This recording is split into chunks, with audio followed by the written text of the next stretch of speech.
Hello friends. बरसात का मौसम शुरू हो गया है और ये मौसम अच्छा तो बहुत लगता है, लेकिन ऐसा मौसम कई तरह की बीमारियों को भी लेकर आता है। तो ऐसे में हमें चाहिए कि हम अपनी इम्यूनिटी को स्ट्रॉन्ग रखें। स्पेशली बच्चों की केयर बहुत ज़रूरी है। तो आज मैं आपसे इम्यूनिटी बूस्ट करने वाले ऐसे लड्डू की रेसिपी शेयर करूँगी जो खाने में बहुत ही टेस्टी लगेंगे। तो चलिए फ्रेंड्स, रेसिपी स्टार्ट करते हैं। तो इसके लिए सबसे पहले हमें लेना है मखाना। तो यहाँ पर मैंने 100 ग्राम मखाने लिए हैं। मखाने में आप तो जानते हैं भरपूर मात्रा में कैल्शियम, आयरन पाए जाते हैं और ये हड्डियों को भी मजबूत करते हैं। तो चलिए इसे हम फ्राई कर लेते हैं। तो इसके लिए हम एक कढ़ाई के अंदर 2 चम्मच घी गर्म करेंगे। अब यहाँ पर घी हम शुरुआत में कम यूज़ करेंगे क्योंकि हमें कुछ नट्स ही फ्राई करना है इसमें। ऐसे तो रोस्ट करके मखाने आप खा सकते हो, लेकिन बच्चे क्या होते हैं मखाने ऐसे नहीं खा पाते हैं, तो मैं उन्हें इसी तरह लड्डू के अंदर मखाने खिला देती हूँ। तो मखाने को हम तब तक रोस्ट करेंगे जब तक कि ये क्रिस्प ना हो जाए। तो ये देखिए मखाने अच्छे से क्रिस्पी हो गए हैं, ये अच्छे से टूट रहा है। तो हम इन मखानों को वापस उसी बर्तन में निकाल लेंगे और फिर से एक कढ़ाई के अंदर हम थोड़ा सा घी गर्म कर लेंगे और अब इस घी के अंदर फ्राई करेंगे हम आधा कप काजू और आधा कप ही हम बादाम लेंगे और इन्हें भी हमें लो फ्लेम पर लगातार चलाते हुए रोस्ट करना है। यहाँ पर मैंने काजू, बादाम, मखाने ऐसे ही ड्राई फ्रूट्स यूज़ करे हैं। आप चाहें तो आपके बच्चों को जो भी ड्राई फ्रूट्स पसंद हैं आप उनका भी इस्तेमाल करें, तो इससे बच्चे बहुत पसंद करके खाएंगे। तो यहाँ पर काजू बादाम बढ़िया से कलर आ गया है, तो इन्हें हम प्लेट में निकाल लेते हैं। तो अब सेम कढ़ाई में ही हम थोड़ा सा घी गर्म कर खरबूजे के बीज भी रोस्ट कर लेंगे। तो इन लड्डुओं में आप नट्स के साथ साथ कोई भी सीड्स ज़रूर से इस्तेमाल करें। आप चाहें तो इसकी जगह पम्पकिन सीड भी इस्तेमाल कर सकते हैं, या आपके बच्चों को और कोई सीड्स पसंद हो जो वो खा सकते हों तो आप उसका भी इस्तेमाल कर सकते हैं।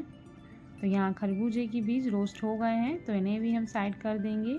तो अब हम लेंगे गेहूं का आटा। तो यहाँ पर ग्राम्स में देखें तो टोटल 300 ग्राम आटे का इस्तेमाल कर रही हूँ। आप चाहें तो आटे की जगह सूजी का भी इस्तेमाल कर सकते हैं या बेसन का भी इस्तेमाल कर सकते हैं, लेकिन इस गेहूं के आटे से बने लड्डू मुझे और मेरे बच्चों को बहुत पसंद है।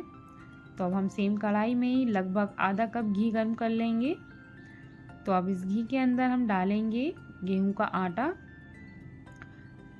तो अब इस गेहूं के आटे को हम घी के अंदर अच्छे से मिक्स करेंगे, जिससे आटे के अंदर जो घी है उसका मॉइस्चर सभी आटे में मिक्स हो जाए। तो इसे पहले अच्छे से हम मिक्स कर लेंगे और फिर लगे कि आटा बहुत ही ड्राई है तो आप उसमें ऊपर से और घी मिला लें। तो इस तरह से देखिए मैंने बीच में गैप कर लिया है, जिससे घी आसानी से पिघल जाए और आटे में अच्छे से मिक्स हो जाए। तो यहाँ पर मैं बहुत ज़्यादा घी नहीं डाल रही हूँ, ज़्यादा घी का इस्तेमाल करने से लड्डू बहुत ज़्यादा हैवी हो जाते हैं। तो यहाँ पर हम इसको मिलाते जाएंगे और लो फ्लेम पर इसको लगातार चलाते हुए भूनते जाएंगे और तब तक भूनेंगे जब तक कि इसमें से बहुत बढ़िया खुशबू ना आने लगे और इसका कलर चेंज ना हो जाए। तो ये देखिए बहुत अच्छा सा रोस्ट हो गया है ये। तो इसको हम निकाल लेंगे। तो हम इसे एक दूसरे बर्तन में ट्रांसफ़र कर देते हैं, जिससे कि सारी चीज़ें अच्छे से इसमें मिक्स हो जाएं। अब हम एक मिक्सी जार लेंगे और इसके अंदर सबसे पहले हमने जो मखाने रोस्ट करके रखे थे उसे हम ग्राइंड कर लेंगे।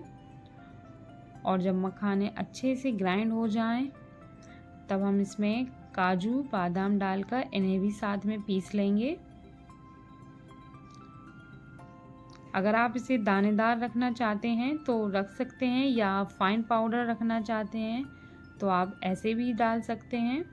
तो इससे क्या होता है बच्चों को पता भी नहीं चलता है कि हमने इसमें इतने सारे नट्स का इस्तेमाल किया है। तो यहाँ देखिए हमने बिल्कुल बारीक सा पीस लिया है इसको। तो अब हम इस मिक्सचर में इसको मिला देंगे।